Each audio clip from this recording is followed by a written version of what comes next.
Thanks for listening to the AC12 podcast, proudly presented by Little Caesars. Code 1099 bundle, crazy classic pepperoni or cheese pizza, crazy bread, and 2-liter soda, or code LCFREECC, free crazy combo with a pizza purchase. With Jason Shearer, I'm merely Mike Luke, joined by the man of the hour and the man that, before we get started, Coach Brent Brennan, I was skeptical before the season. You get the most sincere apology ever from me.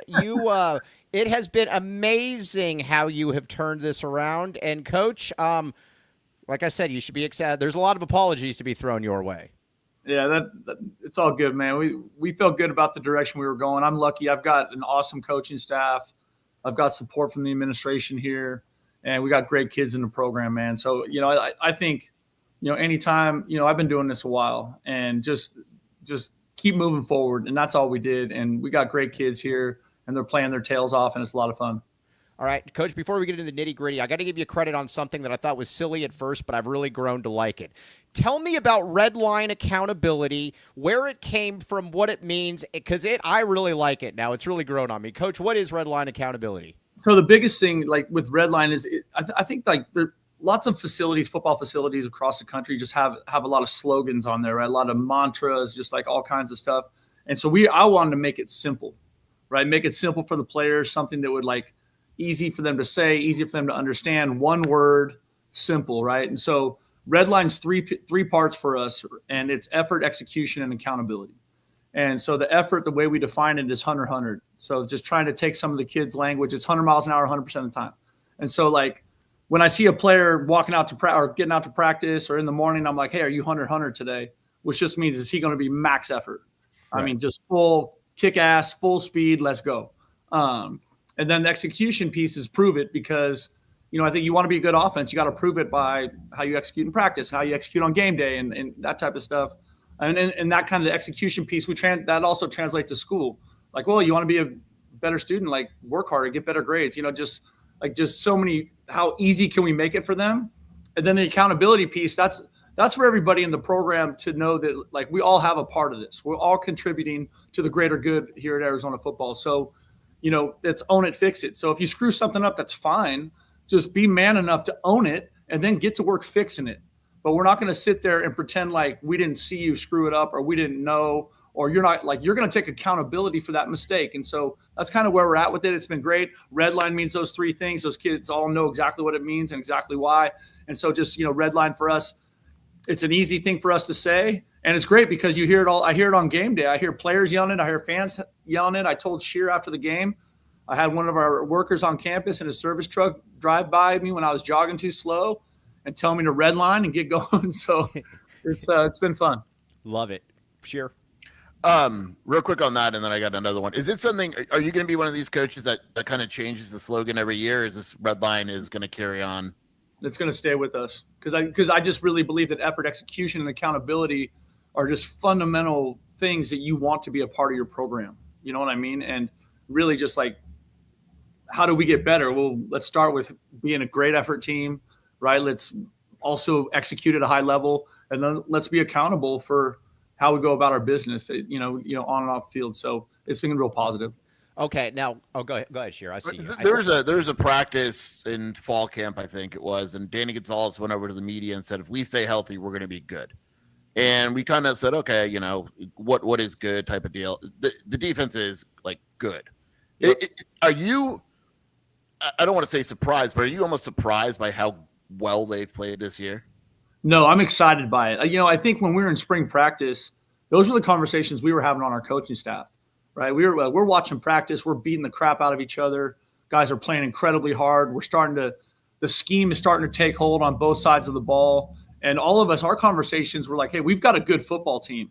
And if we can stay healthy, like, we're going to have a chance to prove it on game day. Right. Now, Coach, let's talk a little bit about Danny Gonzalez. I've been doing this a long time. Shear's been doing this a long time. A lot of times defensive coordinators come in, and it's a bunch of garbage. They're like, we're going to play really aggressive. We're going to do all this stuff. And then they play 15 yards off and basically just hope the team throws an interception. Danny Gonzalez has been a beacon of truth during uncertain times for the University of Arizona. This defense is fantastic. I haven't seen something this aggressive here in a long time. Coach, he was not just words. He was actions. We like that. Yeah, us too. And Danny's just a great coach and a great human being. I think part of the reason those players play so hard for him is because they trust him. He connects with them on a level that's not just on the football or on the practice field. You know what I mean? Therefore, I'm off the field too. And I think all of our coaches are built that way. That's a fundamental thing with our program. If you're going to coach here and be a part of this football family in a leadership role, you're going to have to really care about the young men that we coach and teach. And so I think you see that with Danny. So he's got a high level of expertise in what he does schematically, but then he also does a great job with the connection and the process that is leading to good results on game day. Sure. This is the time of year where everyone freaks out about losing coaches and coordinators and all that.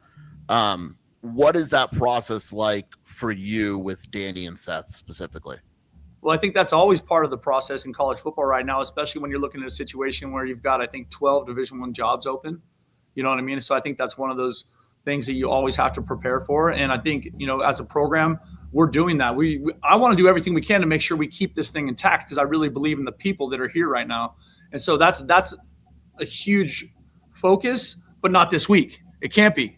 Right? Like this week, we need to attack the process of getting ready for this game against the school up north. And we all know how good they are. And so we don't have time to look into the crystal ball in the future. We need to handle right now. And so that's really what our focus has been, but definitely super committed to keeping this coaching staff intact because I do really believe in them. And I think we're making great progress. All right, Coach, let's talk about the line, especially the offensive line. You lost some obviously you lost some talented players. Yeah. You went to the portal. You brought in some new girth. You brought in some real talent there. Talk a little bit about the O-line. I was ready to hit you with the girth right now. Yeah, I already beat you to it, Coach. Nice try. Right, nice try. Beat you to it, man. That's bullshit. Yeah, nice try. It's all right, Coach. You're allowed to. We're not. No, it's okay. Trust me, it's okay.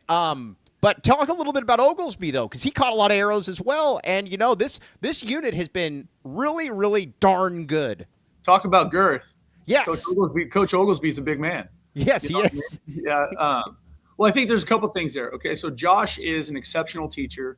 I knew that from the first moment I met him. He was a young GA with us at Oregon State when I was an assistant for Gary Anderson in maybe 14 or 15.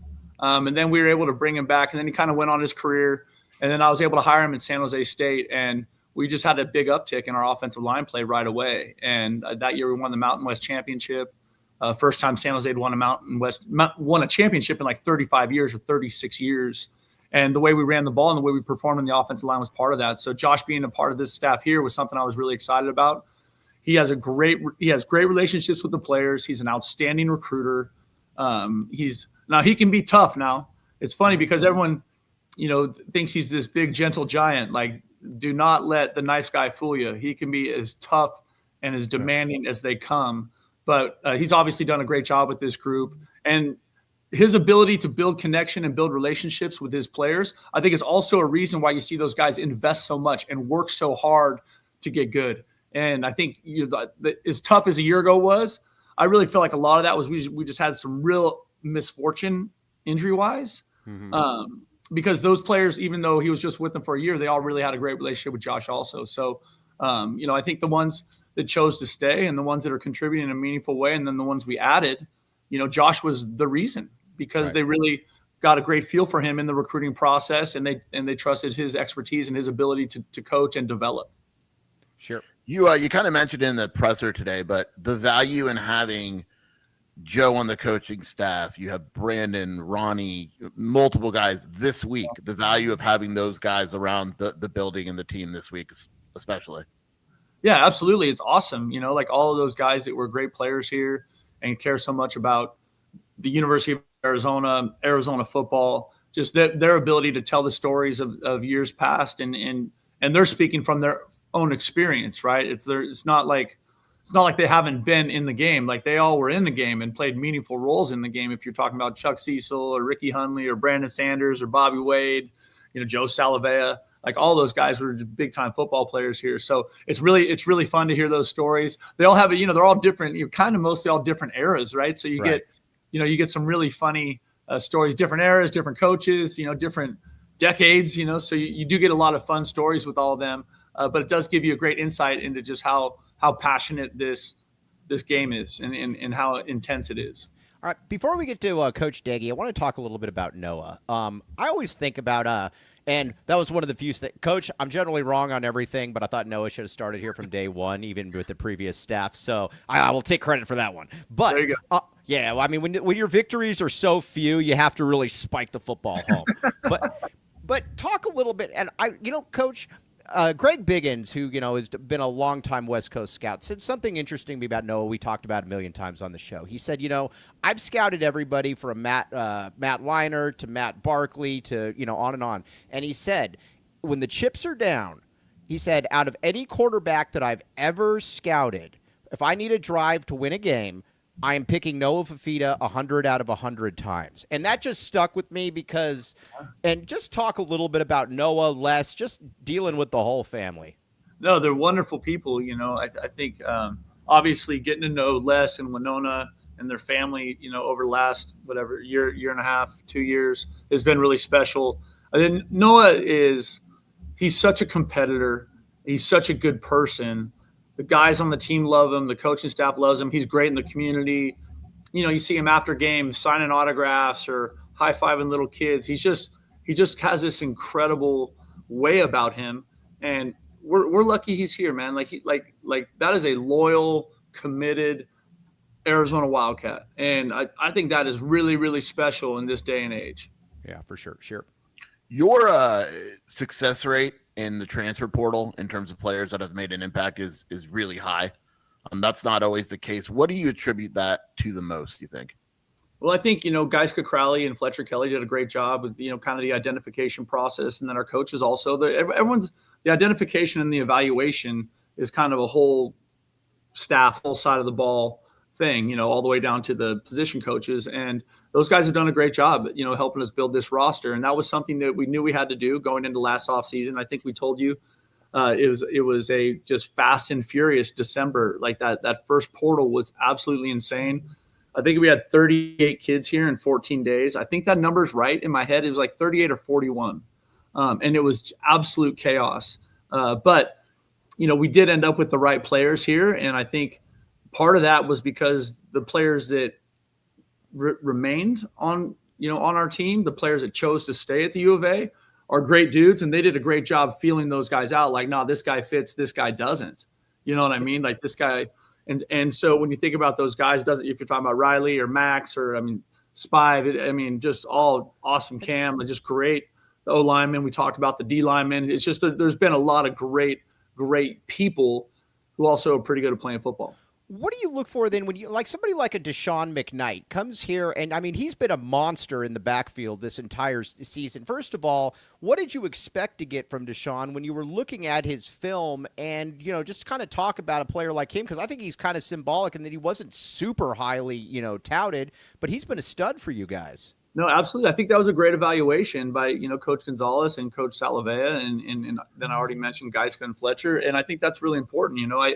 It's important that the guys, because we all know what a great coach Joe Salavea is. And, so like that part of it, there's also been some development in there too. But we were excited when he committed. Like we were really excited about that one. Like he was a really important target for us in that off season, on his, 24-hour official visit. Like that was a great one to get. Great one. Right. Sure. I like what you said after the game. They showed it a couple weeks ago in the locker room, and you said, I'm not happy with 6. And he said, I'm not happy with 7. That mentality, getting that in the program, how important is that to say, okay, we're better than last year, but we're not happy yet? Yeah, absolutely. I think, you can't ever settle. You can't ever be okay with where you're at. This game moves too fast. The world moves too quickly. Like you need to be on the attack all the time.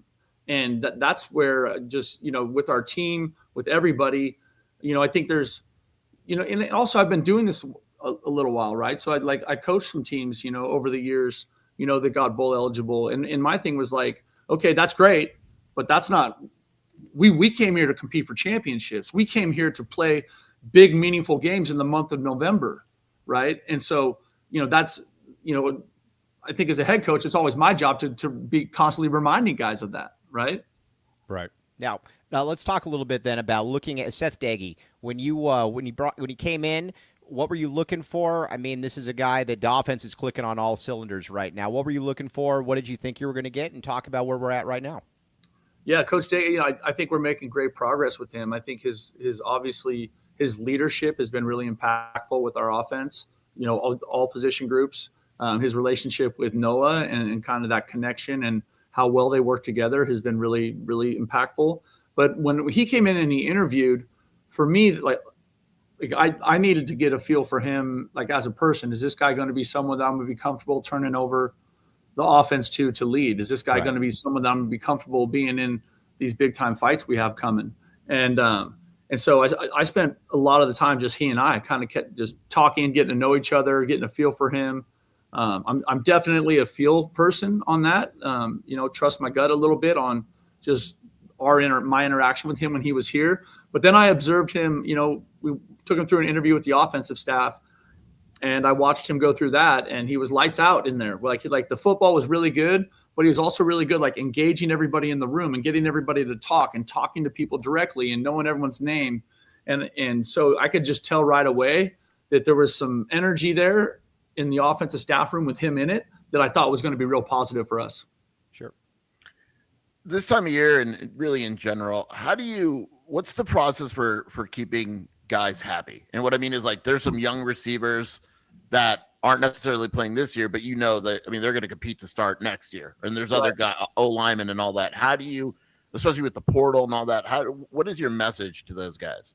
Well, two things. First of all, I think communication is critical in that space. Like, it's really, really important that the position coaches, the coordinators, or myself are definitely in communication with the player, sometimes his family, right? So that they know where they're at. But also for those guys, they're still getting meaningful plays or reps.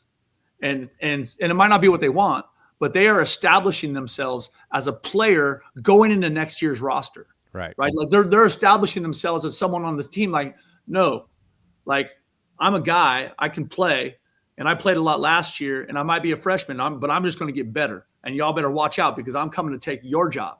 And so, like that part of it, that like there's been a lot of freshmen that have done that this year for us. You mentioned the young receivers, but Coleman Patman's done a nice job. Wesley's done a nice job. You saw Myron doing some great stuff. Just like there's a fun group. Swade's played a little bit. So there's Dejon Hinton finally, is starting to get on the field a little bit, coming off the injury he sustained in high school. So there's a lot of young players, young talent in this program that we as a program are excited about. Like, I can't wait to see them continue on their process of development and what that's going to look like as we go through bowl practice. Because now we get a bowl practice, more reps, more opportunity to improve, right? Love it. So now we get kind of that extra spring ball. And by the time we hit spring practice, those guys should be playing like veterans, even though they're young players. Can you talk a little bit about what a stud Alonzo Carter is? We've talked about it before. As long as he's your running backs coach, he could go find a guy from like Taiwanese State, and I'm going to totally trust him that he's going to be the starting running back and be good at the U of A. Like, he just has an ability to find talent. Talk a little bit about what makes him so good. No, Zoe's one of those really unique people. He's a master communicator. He's one of the best people I've ever seen at connecting with high school, college kids and kind of being that big brother or that uncle or that father figure in their life. And some kids need that more than others, but that's how my relationship with Zoe started, was when he was the head coach of McClymonds High School and I was recruiting Oakland. And, our friendship started 25 years ago. And over that time, I just saw him have such an impact on that community, helping so many kids move on and play in college and just like the person he was in their life. And so I knew that had to be a part of our program. And that started when we went to San Jose State. And then it's obviously continued here. But I do think he's done a good job of evaluating. Lyle Moival has also contributed a lot. Him and Lyle are coaching that position together, and they're both doing a fantastic job. And so I think you see that there's a lot of trust in that room. Obviously, there's talent. But then, Zoe's ability to communicate and connect, I think, is elevating those guys. Sure. You've obviously played on the road in some unique environments this season. This might have a little bit more colorful language this weekend. Yeah, sure. How do you kind of keep emotions in check with the players and kind of say don't react to the environment as much?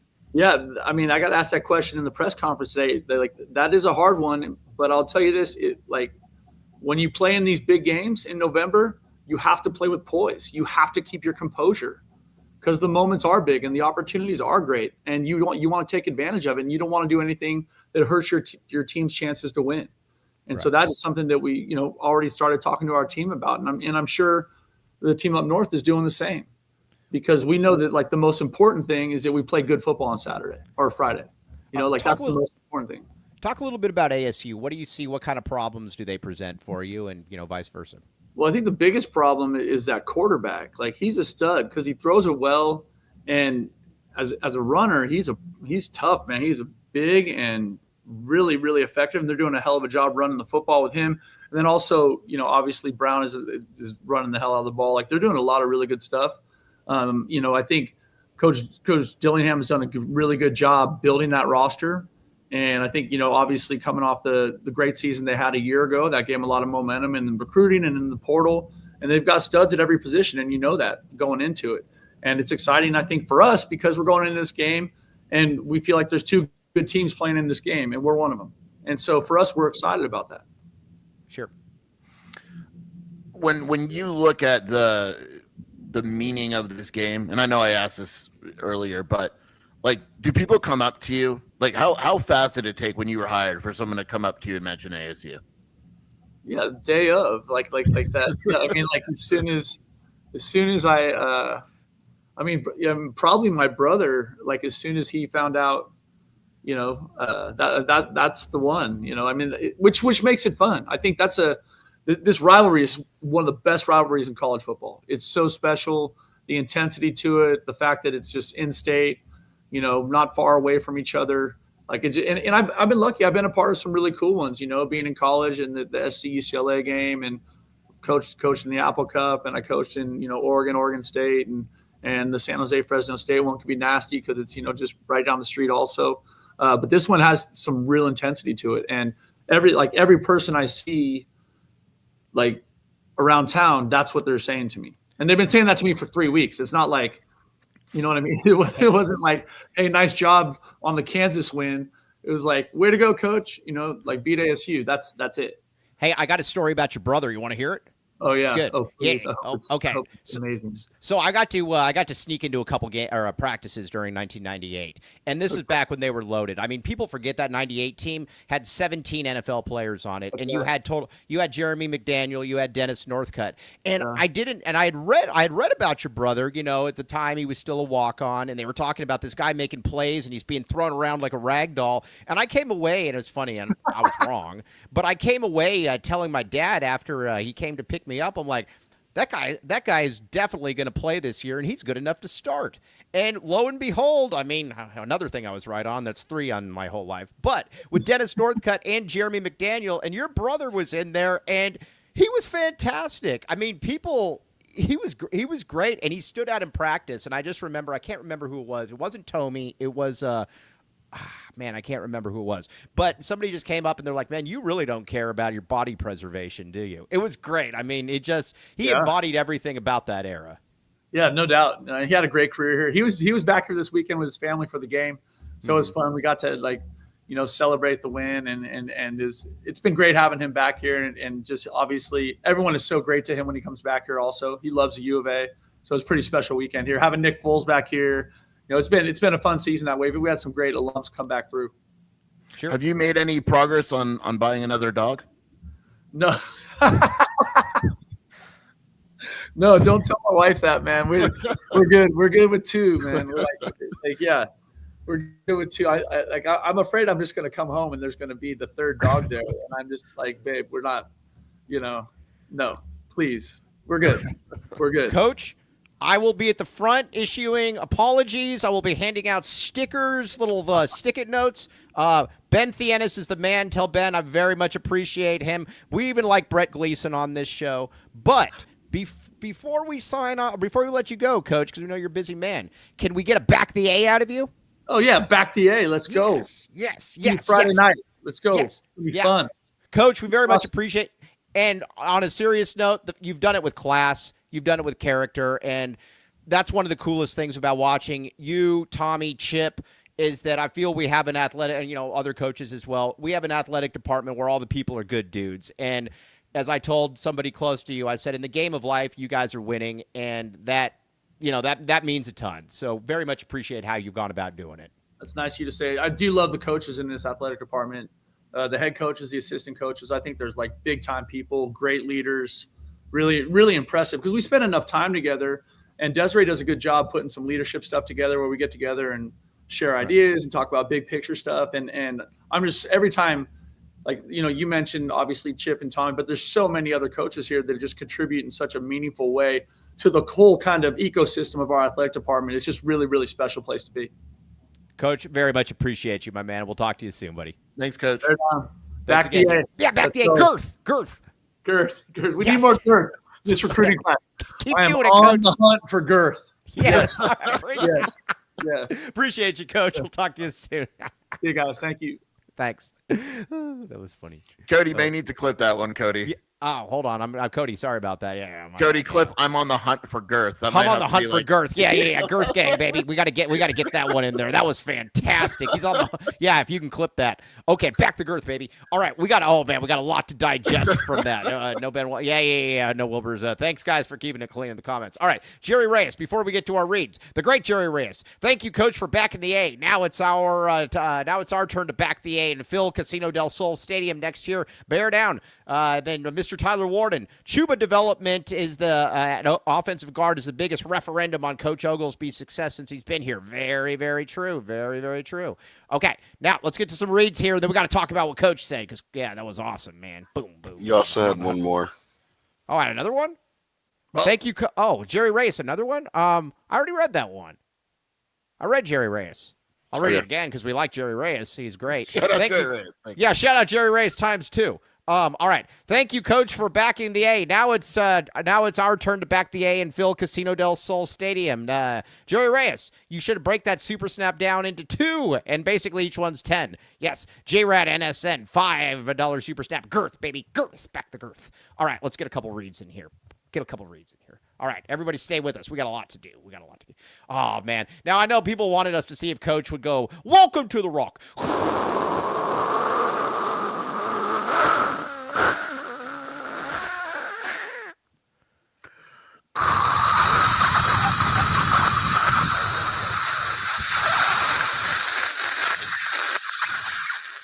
Oh, man. Sure, we don't need you to hyperventilate. That was great. 2 convenient locations. Now, there's a lot of putzes. Most of them are in Phoenix, and they're probably thinking the Green Valley Decorative Rock is only in Green Valley. What a bunch of idiots. They're also in Tucson. 50-plus locally sourced landscaping materials, serving residents and contractors. East of Benson, Sierra Vista, west of Marana, south of Nogales, north of Oracle. You are the man, Mike Natowski. Very much appreciate Mike Natowski. Boom. Check it out. I forgot to ask Coach something. Dang it. All right. I'll answer for you. What was it? I wanted to ask him about T-Mac, but whatever. Yeah, he's good. Well, I got you. Thanks. Don't worry. All right, Yeah. RJ's Frozen Cactus, Red Hot Sports Ice Cold Beer. Boom, took it, yeah. Home of the AZ-12 watch parties. You can pack a jet into that thing. 100-plus craft beers at $2 deals. Nice try here, Lex. Pizza, wings, tacos, burgers, and more. No bad seats in the house. RJ's Frozen Cactus. Go in there, starch yourself with some of this starch beer, all of that stuff. And, again, no bad seats in the house. It's very cool in there as well. You will like it. All right, one more. All right, Bridge Tech Communications. I see Dennis Walsh in here. Dennis Walsh, he's, Harry Lex is lecturing him about how a jet really works, or a plane, or whatever they're called. Dennis Walsh is working out with, like, mosquitoes attacking his eardrums because, he's outside and he's working out and he's not using a gym that uses Bridge Tech Communications. Go to a gym that uses Bridge Tech Communications because, again, they will take that and they will turn it into something very good. If you're a gym or a health or a wellness spa and you want 750% average ROI, check it out. Plus, Tony is the man. Bridge Tech Communications. Okay, now, let's talk a little bit about it, though. Very gracious guy, Coach Brennan. Very good. I would not be as nice to me as he was. He's a nice dude. I mean, I've said this before. Like, he is – there's no one rooting against him. And I know that sounds stupid, like, I mean, we've said it before, Mike. We were basically rooting against Kevin Sumlin. Right. I make no bones about it. I was actively rooting against Arizona at the end. Yeah, I want Brent to win every game. Like one of the night, and it's not just him. Like you mentioned, Ben Thienes, Lauren Vossler, like the whole, like every single person I've dealt with in the program that he's hired is just they're awesome. Like you just want him to win. And we've seen a lot of times too where we've had to deal with some really crappy people around here. I mean, let's be honest here. We've seen it. So, all right, yeah, kind of is what it is. Now, we got to issue a clarion call here because I already see what people are trying to do on Twitter, and I don't like it. Don't like it at all. And Arizona Israel has been attacking these remarks. But follow that account if you're not following it. ASU fans are already trying to make excuses for this game. No. May the best team win. You have an NFL quarterback. I mean, Coach Brennan basically parroted what Dilly's talked about with Jeff Sims. You're at home, Arizona, obviously. This is whoever wins or whoever loses, there's to be no excuses because they're already trying to bring up excuses, Skier, and I don't like it. Not on my watch. You can't have it both ways. Right. You just can't, right? Right. They're good. ASU's a good team. They've done very well lately. So you can't say, like, if you're not mentioning how injured you are against this team and that team and all that, then if you lose on Friday, you can't be like, oh, it's because we were injured. No. Right. Arizona's banged up too. Yeah. They're missing they're Ben White was talking about that to us the other day about how banged up a lot of these players are and so again, I mean, I don't know who's playing and not playing, but I know Tristan Bounds and Myron Robinson are out. Those are two main contributors. It's not a quarterback, but it's players that play. All right. Now, I had a couple of people, Tyler Broker. The reason I'm not on Blue Sea or Blue Sky is because nobody's on it. So, I mean. The reason I'm not on Blue Sky is because, like, I have Instagram and Facebook and X. Yeah. I don't do anything with Facebook and Instagram, and I would never do anything with Blue Sky. I just can't. Yeah, I mean, there's just nobody on it. That's the only reason. Yeah, so whatever. Our ADD would not. We got to be. Oh, dude, can you imagine me on 2 social media devices? We can't do it. Can't do it. I'd be like Dennis Walsh, like trying to dodge mosquitoes attacking his eyeballs at some crappy gym. Okay, so all right, now let's talk a little bit about. What's that? I got big news. We do this every year, but I want to break in real quick, Mike. What? Hey, no politics stuff. It has nothing to do with it. It had nothing to do with 1 week. This is done. Sorry, I shouldn't have even said it. I apologize. This will get everyone on the same page. Don't worry. Right. 1 week from today, the first net rankings come out. Oh gosh, that's huge. Yeah. Right. I shouldn't have brought in Blue Sea. I apologize. I'm just we're not doing it. I got another one. Your St. Johnnies suck. Why? Did they just lose? No, they're losing by 8 to Iowa State, though. Yeah. Tyler, you're right. That was on me. I apologize. What was it called? The American Foreigner? No, the foreigner from Wisconsin. Yeah, the foreigner from Wisconsin is playing great. Yeah, all right. His name's all right. Okay. Now, let's get back to football here. Yes. All right. So, the first thing though, Noah Fafita. I believe that Noah Fafita should be the conference player of the year, especially if Arizona wins. I know that somebody's going to try to say backmaster and all that stuff. I don't really care about that guy. I would absolutely pick Noah Fafita because I think he's done less with more. Less with more? No, he's done more with less. Less Fafita. Get it? So here's my thing of why I think Noah should win. Yes, talk to me. Let's just go BYU right away. Bear Bachmeier has had a very nice year. 13 touchdowns, 4 picks, 11 rushing touchdowns, so 24-4, right? But then you look at LJ Martin, and he's going to finish with 1,200 yards and 8 touchdowns, right? Who's more important on that team? Right. And can you imagine if we took Noah off the team, what we would be looking at? Like Texas Tech. People are going to be like, oh, Texas Tech is the number 1 team. Look, I get it. Baron Morton has not had as good of a season as Noah. In the running back, they've got 2 800-yard running backs when the season ends. Like, I think Cameron Dickey is awesome. He's going to run for 1,000 yards and 13 touchdowns. Is he the most important player on that team?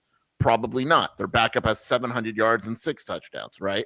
Yeah. If you took Noah off Arizona, they're a 3-1 football team. Max. I mean, we've seen that. We've seen that one before. That is one thing I was not wrong about. I've been wrong on most things. Noah Fafita, though, stay in there. We do not want anybody else in there. We want Noah Fafita to be here as long as possible. Now, The offensive line, Oglesby, though, I thought it was an interesting point that he made. And I'll be honest with you, man, I thought the offensive line this year was going to suck.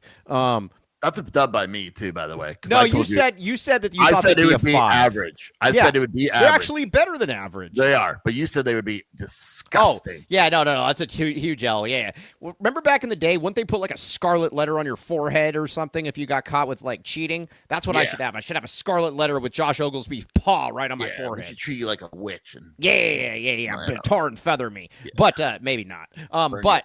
Yeah, but dude, they've done an amazing job. This is a good unit. All the way, Benoit White was talking about what a great unit this was all the way across the board. I mean, you got to give them a lot of credit. Yeah. I mean, seriously, a lot of girth and guys that came in too, and some of them were kind of like afterthoughts. You know, like Tristan Bounds. I mean, dude never played. I mean, it's either like that. To me, those are the players you should get, right? Like, if a guy doesn't play at Michigan. Okay, Michigan's really good. It's right? like the BBN thing, because you didn't play at Georgia. What do I care? Right. Like, and if he's winning Scout Team Player of the Week every week at Michigan, you can come over to Arizona and start. Cool with that. Couple ones stick out. DeCamber has never played center in his life. Yeah. For them to make that transition and knock on wood, I don't think he's had a bad snap all year. Like, that is a big deal. Ty Buchanan was a guy that Texas Tech fans crapped all over. Kobe One-Field remember he used to tell us. No, Kobe One-Field, have he been married already? Or is that Kobe One-White. Kobe One-White. Yeah. I mean, we would try to set him up for a while, but I mean, he killed, you know? Yeah. I mean, I mean, and Chuba, take your victory lap on Chuba. Hey, I got a question for you too, and this is for you, Tyler Warden. And is Chuba going to play in the MNFL? No. I just wanted to see how far you would take it, because then I was like, all right. But either way, Chuba's a big dub, like you said, though. And plus Chuba's good for the culture as well. You know, like when you come to Arizona, you say, yeah, all right, well, nobody thinks Chuba's going to play in the NFL, so all right, the MNFL. You know, I messed up. I wanted to say MNFL to coach and see if he would have caught it, and just see what he said, but I decided to be mature. Yeah. You see the guy on your board say that I'm a 6-year-old always having a conversation with myself? He's right. I think you're closer to 8 than 6. Yeah, I'll take it. All right, I'll take it. Okay. I mean, you can at least. Yeah. All right, Chris Hudson. This is the guy that we thought that we were going to see. When you were watching camp. We knew Chris Hudson would be good as soon as we saw he had a neck tattoo. Remember the first time we found out he had a neck tattoo? No, it's not that he has a neck tattoo. And then, that thing is all the way around. He's got the whole neck tattoo. And then, remember, Mike, the first meal he had in Tucson was Buffalo Spot. This guy's homie. We called each other and we said, this dude is an All-American. This guy is not somebody you ever want to mess with. If you have a full neck, if you're from Compton, big thing, and you have a full neck tattoo, like a full one, like one of those. Yeah, and you also go to Buffalo Spot as your first pay, dude. You got a soft spot in my heart, or I don't know if that makes sense, but whatever. Chris Hudson's the man though, and he stopped dropping passes.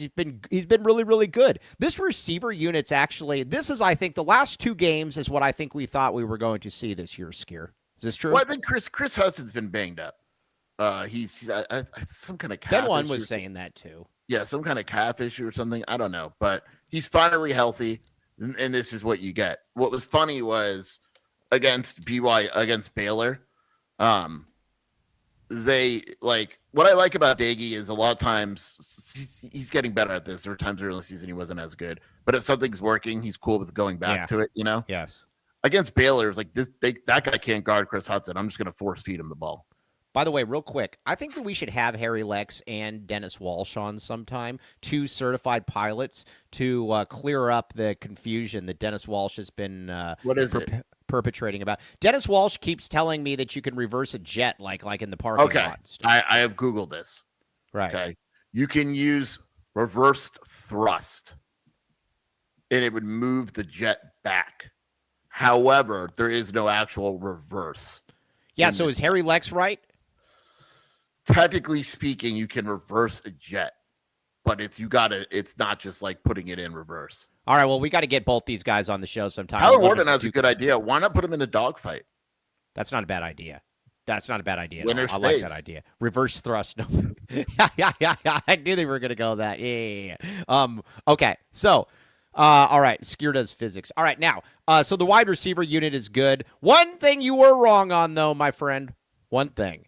Javin Watley is definitely not the best wide receiver on the team.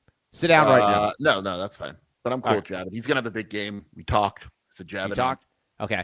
I didn't ask about the tight ends, but I always like giving a shout out to my guy Cameron Barmore. I like getting Cameron Barmore in the game. Is there any way we can get him another year of eligibility? No. I'm sure there is. I mean, who knows? We could just sue and he could get like 9 more years. You know, Dennis Walsh is a lawyer as well. He could probably sue. Yeah. I would say, no, I disagree with you. I thought the receivers were average until the last couple of weeks, Joseph Delgado. They've been making plays. And you know what I like about what they've been doing lately? They've been making the 50-50 catches that they weren't making before. Like before, it always felt like you had to be like wide open and nobody within 50 yards and there had to be a traffic cone in front of you or something. Now they catch the ball and contested with no traffic cone. Yeah. Yeah. Right. Okay. They're good. The receiver's fine. Barmore's good. It always feels like in the Territorial Cup, some dude steps up that we have no idea. Like, Right. like how many times has a random dude on both teams stepped up? Who would be that like Brandon Phelps would be that random wide receiver. You know what I mean? Right. Okay. Mike, did you see this Diego Pavia's mom? Joseph Delgado has a good question. Is she super hot? Not really, but she was like in the crowd doing the Heisman pose and like it was a strange video. Yeah, all right. No, I didn't see that. I'll send you the video. Yeah, I don't like Vanderbilt. Vanderbilt's cold soup. Okay, now I don't care if they're ranked; they're cold soup. All right, right, I'm gonna send it to you right now, and I want you to watch it so we can get the reaction. All right. Okay, you ready? Dude, I keep getting ASU people tweeting at me saying we have an excuse. No, you don't. All right, sure. Are you messaging me this? I just did. I just texted the group it. By the way, we have 2 shows tonight, everybody. Tyler Warden and Kobe L are going to be on with me. Okay, I'm watching this now. What the heck is this?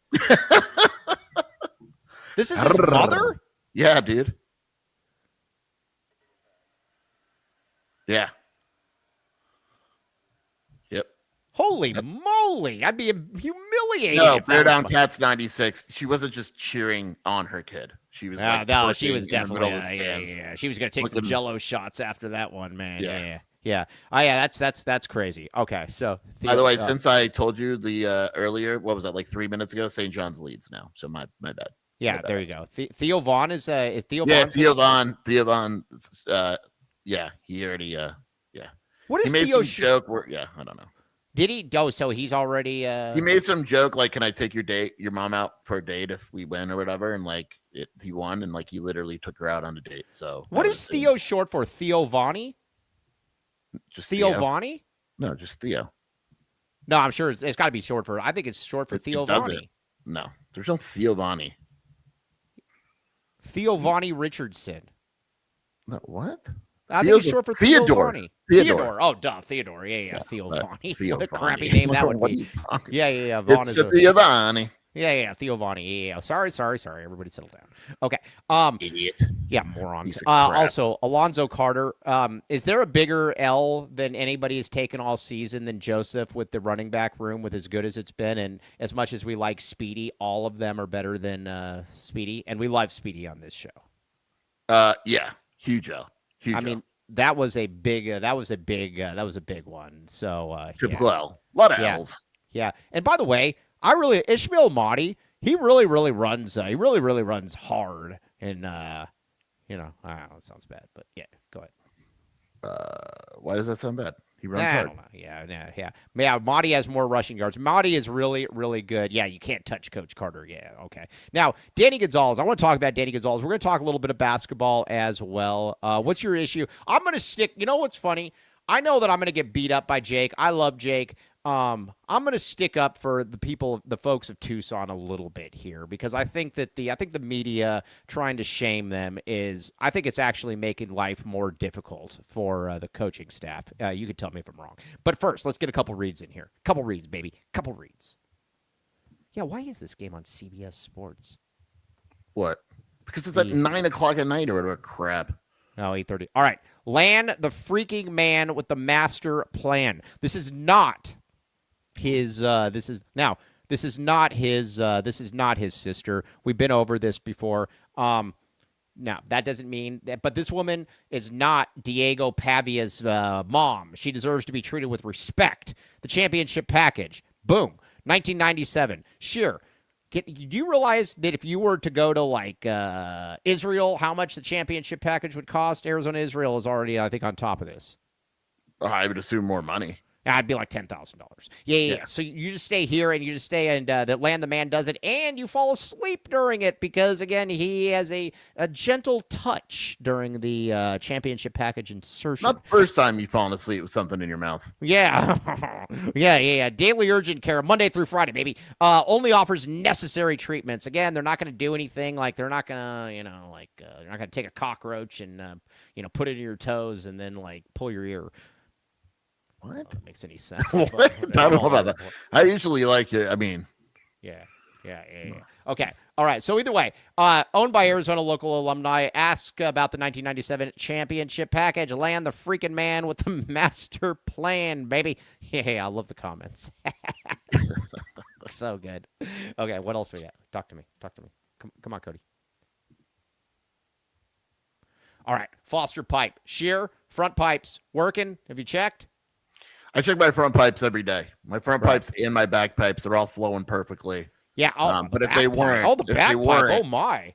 If they weren't, I would definitely call Danny Foster. Like if you got a lot of cloggage in the back pipe, you're definitely going to call Foster Plumbing. Yes, I agree with that. The great thing about Danny Foster, though, too, is that they're not just 8 to 5. Sure, a lot of times people's pipes aren't clogged just from on 8 to 5. A lot of times it's later on in the evening. You've texted me at morning hours and be like, sure, I clogged the toilet in the hotel.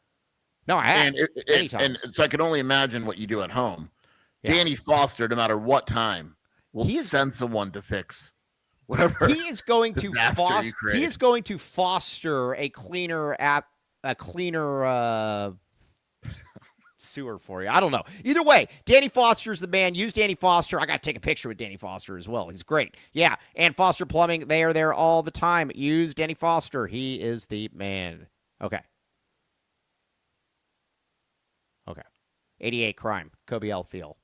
Air conditioning. Should someone mess with your front or back pipe? No, I got one. Our good pal Glenn Nagus. Yes. All right. This is the time of the year when you got some people on Twitter, some grifters that are going. I think ASU fans are tuning in because of the interview. So ASU fans, if you're in the Phoenix area, this is especially for you guys. Yeah, this is going to be big for you guys. So if you see somebody going around stealing catalytic converters and they're trying to pool that money together to be able to get a ticket for the Territorial Cup, report them. Don't get involved with it. If they're crazy enough to actually say or steal a catalytic converter, you're going to want to just report them. Don't get your hands dirty. You don't know where their hands have been. Copper. Check it out. You have any copper around? You've got any copper? Yeah, this guy Glenn, he's taking stuff. He'll take. Yeah, who knows what he could do. 88 Crime though, 882-7463. It's anonymous. Pima County, and the great thing about 88 Crime as well is that they've solved like thousands and thousands of cases. Yeah, that's what it is. So if you see anybody doing something bad, call 88 Crime. They are good. They're good. They are good. Okay. Now, Mike, we got to do our weekly check-in. Oh, I got a new read. We got a new read, by the way, here later coming up. It's really, really good. But what were you going to say, Skier? I don't think it's updated yet. Damn it. All right, David Gearhart. This guy, I think, is like a championship biker. I think at least if his Twitter account is accurate. He's always like riding bikes and stuff. Very impressive. I can't ride bike. Well, I can ride it, but I suck. He says 199. He says we need to give credit to Colin Carroll. Yes, we do. I thought they were terrible last year, and I got to give him a lot of. I love the story of Danny Gonzalez calling Colin Carroll like into the office and chewing him out. You've heard this before, right? Yeah, I heard it. But what was it again? They basically got in a yelling match about like why all these guys were getting injured, and they had a heated discussion. Right. If there are a lot of guys getting injured, I think Colin Carroll might be fired at the end of this year. But they've obviously done. Now they've got injuries because of the point of the season it is. Yeah, but it's been fine. Last year was ridiculous. Everybody was. Last year was stupid. Never seen anything like it. Yeah, so we got to give Colin Carroll a lot of credit on this one. Also, this was brought up before. Another guy that I like to see on the field more, Jabari Mann. some guys just seem to make plays when they're out there. He seems to make plays, Skier. Well, you're probably going to see more of them this week, I'd assume. Yeah, I mean, I would certainly. But like that's the thing. Like that's kind of one of the guys I was talking about with Brent when I asked that question. Like Jabari's not playing a ton, but clearly with Riley Wilson and Max Harris gone, yeah, right. Like Jabari's going to step up and have a much larger role. So how do you keep him happy now? And say, look, you may not be playing now a lot, but man, you have a chance to compete for a starting linebacker position next year. Right. Yes. Oh, yeah. Yeah. I mean, you really do. He's quite good. He's quite good. I approve of. I endorse Jabari Man and his everything that he can do. All right. Now looking ahead to ASU here a little bit. We keep hearing now about how with ASU, you got a stud quarterback. Dilly's talked about it. Brennan's talked about it. How do you contain Jeff Sims? Especially, I don't know if you contain him. Well, no, I don't know if you stop him. You have to contain him. Yeah, but how do you do that, though? I mean, you want the sarcastic answer or the real answer? Yeah, you force him to throw the ball. Yeah.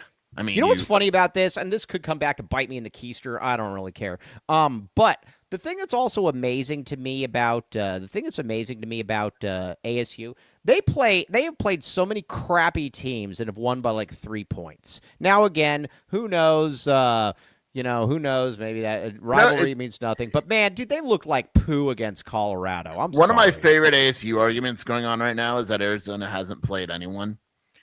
ASU played Texas Tech with their backup quarterback. And they claim that, and they never mention that. It's like and their best defense, one of their best defensive linemen, interior defense, like multiple players, right? Right. Then they played Utah, but they got annihilated by Utah. Right. They got destroyed. I don't understand. But they always say that we had our backup in. Well, but again, that didn't matter for Texas Tech, but it matters for you, and you have an NFL quarterback as your backup. Right. It's like, come on, man. Look, ASU's a solid football team, but I am a believer that eventually, like, your luck is like you can only do that so many times, right? Yeah, I agree. It's like the Scott, although Scott Frost when he was at Nebraska challenged that theory. Yeah, no, we're gonna lose every game by 3 points. Watch this, but like baby. it's just eventually like that stuff runs out, right? Well, that's kind of like with this team. Like people are like, well, we should be 10-1 or whatever. No, we should be 8-3 because you also had games that you could have lost that were close as well. I think it all pretty much evens itself out. Now I'm going to say this though, ASU though, West Virginia sucks, and they won by 3, and Colorado's atrocious. Colorado, I think I'm going to say it right now. I think Colorado is the worst Power 4 team in college football. Dude, they are awful. I know. I thought you said it yesterday. You said I was hoping Oklahoma yesterday. State would beat UCF. They're up 14-0 because then if they beat UCF, we could call Colorado the worst team. And then they didn't score in the entire second half, and they lost 17-14. Yeah. Dude, Colorado would have lost that game by 25 points. I have an idea, and I think it's a great idea. I've had this idea for years, and it's humanly impossible to do, but damn it, I'm going to do it. I think that you should have a poll to vote the 10 worst Power 4 teams. Take the 2 worst teams and have them play in a bowl game. Right. Loser is named the worst team in college football, and the winner is not the worst team in college. Like Colorado, Oklahoma State, like we were robbed of that. That's a good point. The Sagarin rankings. Oh, let me check out Sagarin. Yeah. What do you got? Sagarin rankings has Are you taking UNC over Colorado? Absolutely. Yeah. 100%. Yeah. Colorado is 93 in Sagarin. Oklahoma. They're that high? Oklahoma's 132. Yeah. According to this, so what I say 93? Right. You see that the next Power 4 team. So according to Sagarin, Boston College, someone said Boston College. Boston College is 2 spots higher than Colorado. The next Power 4 team. Let me look at this, Mike. Look pretty. Yeah, no, they're I don't know, man. Colorado is just awful, dude. That's an atrocious football team. The next Power 4 team. So the 2 worst Power 4 teams in the country, according to this, are what I just said. Yeah. It's Oklahoma State and Colorado. I think it's Yeah. the two worst Power 4 Yeah, teams in the country. yeah. I mean, but dude, watching that, I get that Oklahoma State is the sexy choice as being the worst team in college football, but I think Colorado is making a very late push for it as well. I like too the thing that's amazing about Colorado is I like when they're about to score a touchdown and actually take the lead, and then they put in a running back that's never carried the ball before, and then he fumbles it. Did you see the reaction from Marshall Faulk, who I don't think probably wanted him in the game? Deion said it was his choice. Deion's like, I wanted to change the pace. It's like, dude, you don't do change the pace with the guy who's never. Did you see Marshall Faulk's reaction when he was on there, like on the sideline? It was like. But this is also a problem too that Deion has with that coaching staff. Just because a guy played doesn't mean he's a good coach. Like you're just filling the staff with dudes that have never coached before, and then you're in your friends. Right. Yeah. I mean, that's not what it works. Yes. So yes, according to Sagan, Colorado and Oklahoma State are the two worst teams in the Power 4 teams in the country. Colorado has 64.2. They would be favored by a touchdown over Oklahoma State on a neutral field. Wow, what a crappy game that would be. Yeah. You want to know something fun about Sagarin? What? 35. Is he still alive? Yeah, I don't know. 35 ASU, 36 Arizona. I'll take it. Arizona would be favored on a neutral field by a 1/10 of a point. Yeah, I would agree with that. Oh, all right. We're gonna get to Arizona basketball here now. Let's see here. Let's see. Phil Jackson wasn't the best player. Phil Jackson's overrated coach, but whatever. So Pat Kevin Williams. O'Neal, Phil Jackson. Who you taking? Did you see that picture of me in the front page of the Tucson Citizen, and it was an article by Corky Simpson with about Kevin O'Neal under it? It was awesome. Yeah. Okay. Yes. All right, so let's get a couple reads in here. We're going to get to Arizona basketball because we are a basketball and football school. Yeah, okay. Now, hold on a second here. All right, now we got a new read here. Very, very excited about this. This lady is very talented. Rachel S. Day. Okay, now she runs a couple different things right here. She runs a great personal training system right here. And when you look at her, she's definitely somebody that knows how to lift weights, and she's not just telling you what to do. Now, here's the other thing too. A lot of people though have seen life-changing results from this, and what's great about it too is that she checks in on you all the time. It's not one of these things where she's just going to take your money and then you're not going to hear from her. You're going to hear from her basically every day. She's checking in to see what you eat, to what you drink, all of that stuff. And she obviously lives that life as well. It's very, very cool to see. She also runs Alpha Ink and Aesthetics as well. They do all kinds of stuff like lip blushing, eyebrows, all that stuff. Now, you should do both. You should do one and one. And the other thing, too, is that they were working out, like during COVID, they were working out and they would go to the park and stuff and do it. She's always going to find something. And again, a lot of people have had life testimonials to this. Check it out. Again, business card right there, and Alpha Ink and Aesthetics and personal training as well. Check it out. All right, now, Cody, by the way, can you send me that one? Okay, now, the Tucson Family Food Project. Direct Aid plus Life Skills Development, Cooking, Nutrition. 255 meal kits per week. 2026, 1,000 meal kits per week. Donations made with AZ12. Donations made with AZ12. Comment will be matched. Cumulative up to $10,000. No, the tattoos coming right back up. Now, let's see here. Yeah, Rich Carrillo could definitely use her makeup information. That is very, very true. Okay, now, what else we got here? Longview, Andre Veras. There's a lot of fake rumors going around. AI is out of control. AI is awful right now. Terrible. Longview. Andre Veras, we will not endorse him. No chance. No siree. No siree. You have a better chance of seeing me re-enroll at Taiwanese State than this ever occurring. But we will highly recommend Andre Veras here. This is true. Yeah, I'm cool with recommending him, but past that, absolutely not.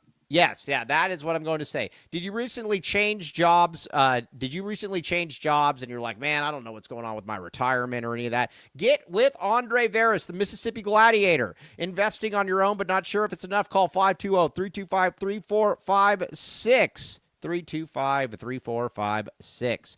All right, Arizona basketball. They're ranked number 2. There's really no justification for why they're ranked number 2. Purdue's got too many white guys. I'm going to keep saying it. Boom. What do you got? Purdue's good. I don't have a huge issue with it. I mean, but if anybody, don't blame Purdue, blame Texas Tech for losing by 100. Yeah. So now it's whatever. It'll even itself out. What did Bruce pick Arizona at, though? It's not updated, the site. I'll check one more time because I'm very annoyed that it's not updated. All right, here, everybody out there, it's not up. I'm going to say that Bruce picked us at 4. I'll find out tonight. What do you think, Bruce 4? 2. You think Bruce put him at 2? Yeah. Why would he put him at 4? Because Bruce generally has Arizona a lot lower than everybody else. That's not true. Yeah, it is. Bruce last week. No, historically, Bruce is definitely. Listen to me, piece of crap. Actually, he might have put it. He might. I'm going to be interested. Oh, yeah, Mr. Tyler Warden. I'm going to say 3. You want me to ask? Right. Don't we have Bruce's number? Right. Yeah, hey, message Bruce right now. Say, Bruce, we're talking about you. What do you have there? Where did you rank Arizona? Message Bruce. The name of the chat is Brucing the A. I don't think I have. No, it's definitely in there, dude. We talk with Bruce all the time. I don't save Bruce's number. Hold on. Well, no, but it's a text group. Bruce, all right. Please stop screaming at me. Gosh, I'm just so pumped right now. My God. Yeah, Bruce in the A. All right, Brucing the A. I got it. You found it? All right. We tried to get Bruce to stay with Ben 1 when he was going up to LA for the UCLA game, and that didn't work out. So I say Bruce ranked him number 2. I'm going to say absolutely no chance. Big Daddy Bruce. That's what I call him. All right, no chance. Oh, that's what you call him? Hey, wait, what? Ooh, yeah, you guys need a minute? Yeah. Stop screaming and scare Mike. Hey, watch your mouth, Tyler. Yeah, you were really mean just now. All right, yeah, I'm sorry. Okay, I would put Arizona there. Now, they're playing Denver, the last dinosaur. Denver, the last dinosaur. Could Denver, the last dinosaur, beat Denver at basketball? Without question. Yeah. Denver was a winner. Denver was up early in the morning, and Denver had way more girth than anybody on the Denver basketball team. Denver's biggest player. I don't know if I know you don't know. Is a dinosaur? No, I know you don't know this. So I'm gonna lay down research for that crap. Denver's biggest player started on Pima last year. Oh yeah, no, Dallas Baker or whatever. Or not, that's not his name. What's his name? It's a white name. What's his name? Gabe Oldham. I didn't know that. It would have been. I know you didn't know that. Yeah, started at Pima last year. He's going to be girthing up Krivas. Their starting center 6'10", 220.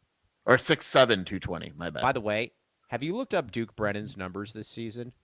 Whenever I think he's leading the nation in rebounding. Honestly, whenever I need to get in the mood, I look at Duke Brennan. Yeah, but he's not playing. He hasn't played anyone, dude. Even against Villanova, or not Villanova, he's on Villanova. He played one team that was actually a good team, and he had. I'm gonna look at their schedule. He played BYU. Since then, he's played South. What did he do against BYU? Oh, he played great. He dominated. What did he do?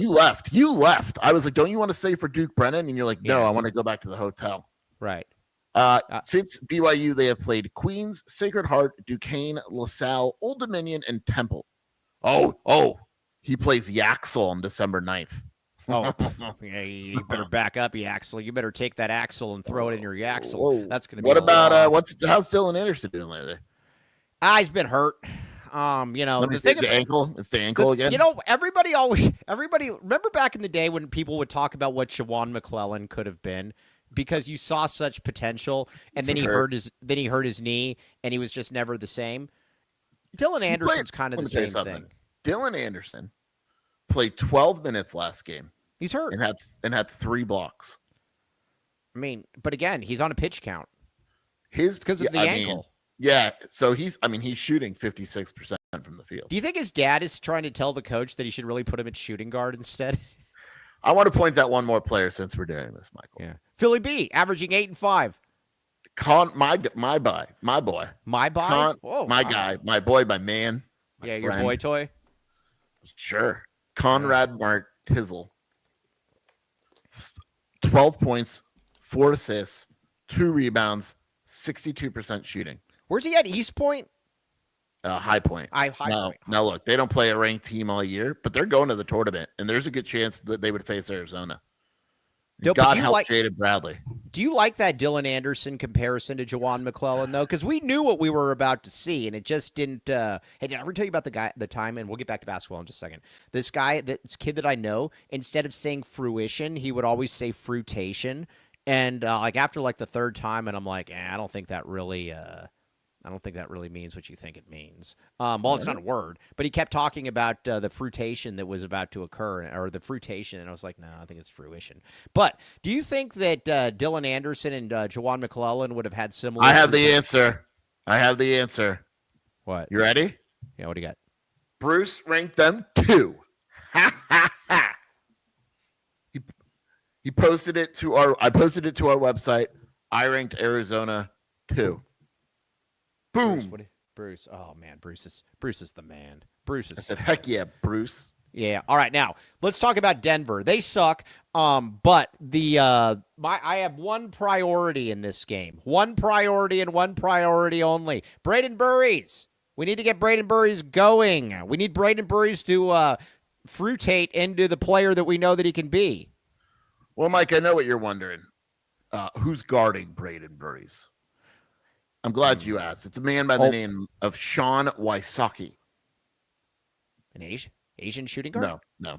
Wysocki? From Minnesota. He's a 6'7" shooting guard. Braden Burries. Yeah. Braden Burries. Braden Burries should have 15 points tonight. What's this guy's name? I got to look this up again. Sean Wysocki. Mike, he's not Asian. I promise you. He's from Minnesota.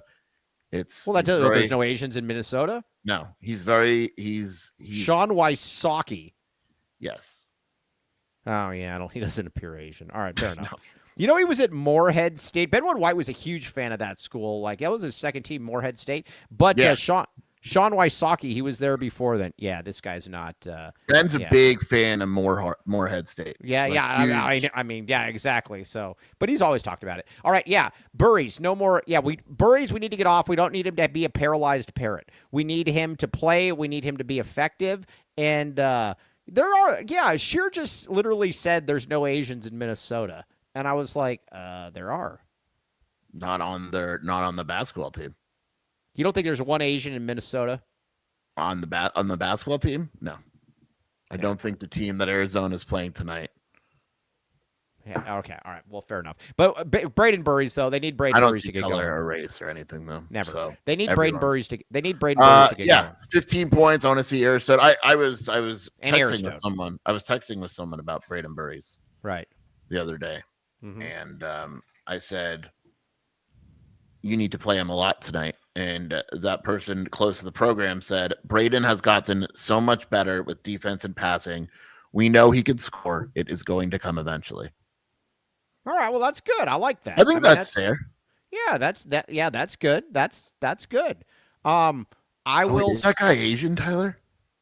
What's that? No, he's African. He was born in the Congo. Didier Malay. What? There's not Asians in the Congo? Wait a second. There's not Asians in the Congo? He's really good. Let me tell you this guy's numbers on the season. You ready? You're going to love this. Right. He is 1 for 6 from the field with 8 fouls.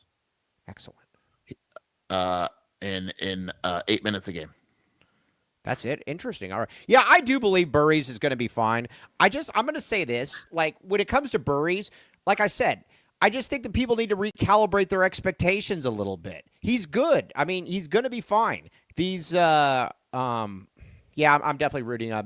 Philip just says, are you rooting for Alabama to beat Gonzaga tonight? Yes, because I came across a Gonzaga moron on Twitter that kept trying to say that it was a better program than Arizona historically. I'm just rooting for Mike. Mike gets very personal. I don't get personal like Mike. I'm rooting. Arizona plays Alabama. It doesn't play Gonzaga. So every team that Arizona plays, you should want to win. Yeah, I'm redline. Like Denver beat Colorado State the other night. That's awesome. Okay. All right. Yeah, I'm redlining this one. So, all right. So, but Burries though, and I think I know who told you that, but we still need Burries to get going offensively because that's what they need him to do. They need him to be that third option. I need him to be 10 a game, and I need him to be doing that. We're going to get to somebody else here in just a second. But By the way, my cousin just got hired as the local sports news anchor in Crete, Nebraska. Oh, that was a hot, Man, like can you Jenna imagine? Fink, local Jenna Fink, she's Yeah. leaving. She applied to the Crete job probably and didn't get it. Yeah. That's the hot, Yeah, this is she's a hot. settling for Salt Lake. Yeah. No, this is big. Crete, Nebraska, the local news anchor. Man, that's one of these things, too. Every woman in Crete, Nebraska is going to be lining up. Is she gonna? Is your cousin gonna take down the Vietnamese laundromats? Yeah, well, my cousin or my uncle becomes governor. Yeah, he's like, we got to get rid of these Vietnamese laundromats. They're causing a lot of problems here. No, dude, they're not. Nobody cares about those laundromats, dude, and that's why you keep losing elections, dude. This guy literally goes there and continues to run for governor or mayor on trying to close down 4 Vietnamese laundromats there that he says are taking. It's like, dude, nobody cares. They just buzz off, dude. So anyways, yeah, it's very stupid. But either way, that's it is what it is. Yeah, I just created. Yeah, who didn't? We should turn create into a verb. But all right. Dwayne Aristode. We need to get Dwayne Aristode going too. I refuse to believe that he's as beta as he's looking right now. I refuse to believe that. I agree. I just want it. And I hate using the word beta, but that's what it is. Like, he just needs to realize he's better than the dude. Like tonight, you're better than the dude guarding you. Right. Go attack him. That 6'2" white guy across from you cannot guard you. Wait a second. I thought you don't see race. I mean, I don't. You're just peer pressured into seeing race. Yes. Yeah. Yes. Yeah. So that's where I'm at with that. Now, I'm gonna say yeah. I'm thrown off by my uncle's. I don't think he's running this year. There's a YouTube video of his debates, and it's terrible. And it's got exciting. It's got like 700 views on it too. I've watched it 700 times. Yeah, okay. Aristode needs to be like Joseph, bringing the paw. I agree. No, bringing the glove. You always get this messed up. I need Aristode to bring the glove in this game, though. He's got to be good. Because at the end of the day, Arizona needs Dwayne Aristode. You can't have this. He's got to be good. That's all I'm going to say. Yeah, I agree. Absolutely. And there's no reason that he. Yeah. And there's no reason that he can't be good. I refuse to believe that. I agree. Right. I agree. Now, you're on fire right now. Dennis has taken so many L's on Mount Crevis. They're stacking up. Right. Yeah. I think that you're going to continue to see. I think you're going to continue to see this. True. This is a weird matchup for Crevis. I almost wonder if the guy he's guarding or that's guarding him is too small. I know that sounds silly, but I'm very curious how Denver's even gonna. What is this gonna look like? Denver's center is 6'7", 210 pounds. Right. Their backup is 6'8", 230. Interesting. So I don't it's weird. Right. You know what I mean? Yeah. Right. Yeah. Oh, let's see here. Yeah, I don't know. But again, I'm actually happy that you got some cupcakes now that you can go in there because, again, I think you've gone through the gauntlet, you've won. And that's why, again, I keep seeing this, though, too, where people are like, oh, Arizona, they've, they're peaking. They're not close to peaking, man. You've got guys that haven't done anything. Burries, and I don't care about the coach speak, Burries has done not much. And he's going to be good. And then you've got Dwayne Aristode, who hasn't looked at the basket in 4 out of the 5 games. He's going to be good as well. Mo Crevis is obviously dishing out gloves left and right, but this team's got a lot where it can grow, Skier. Yeah, peaking at what? They're too young to peak. And that's the thing too. UCLA, they were down double digits. Florida, they were down double digits. UConn, they blew the lead. They haven't played close to their best game yet this season. Right. Not even close. They haven't done even close to what they can do, and I think that's what's exciting about watching what they can do. All right, now we're gonna get a prediction in here. We got to get a prediction, but let's get to some reads here though first. Cody James.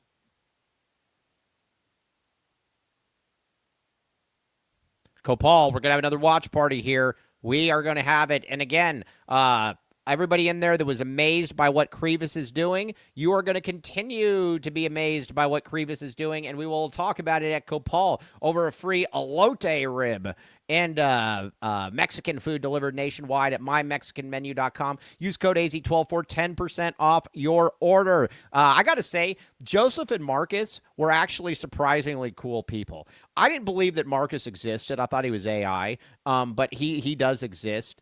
Joseph was there as well. It was pretty cool to see. McDeath was there. BCat was there. It was a lot of fun. Andre Veras was there. Jose L. Roman Jr., a lot of people. But either way, book your next large party or corporate event with Copal. Large party event packages. Championship packages, perhaps. Check it out. Copal.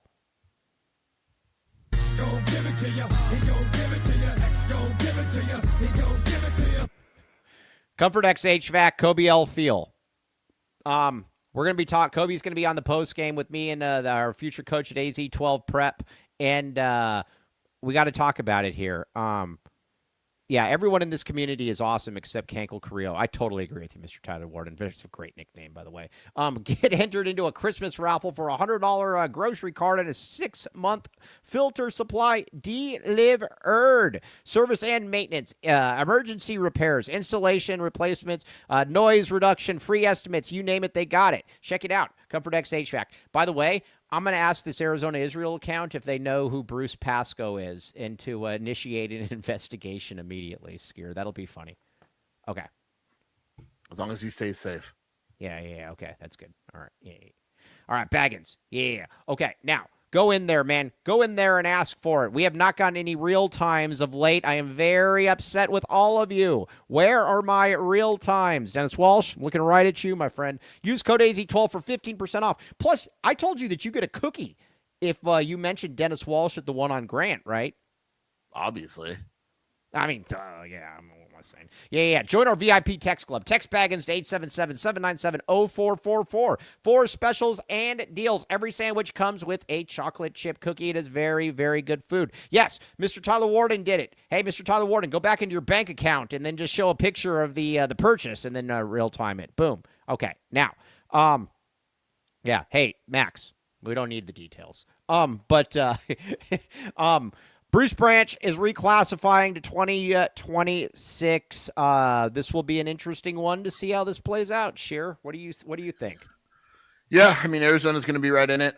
You know, ideally, it just doesn't become a bidding war type of thing. Maybe it will. I don't know. We'll see. Right. Arizona.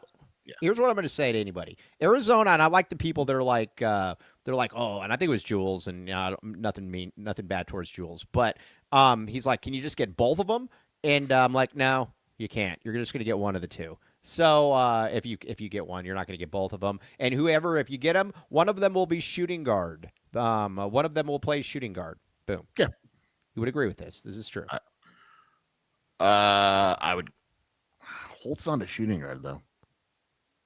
What's he going to play? If you get one of them or both of them? You get one of them. What do you mean, what's he going to play? Point guard. Think Holt's really going to play point guard? Yeah.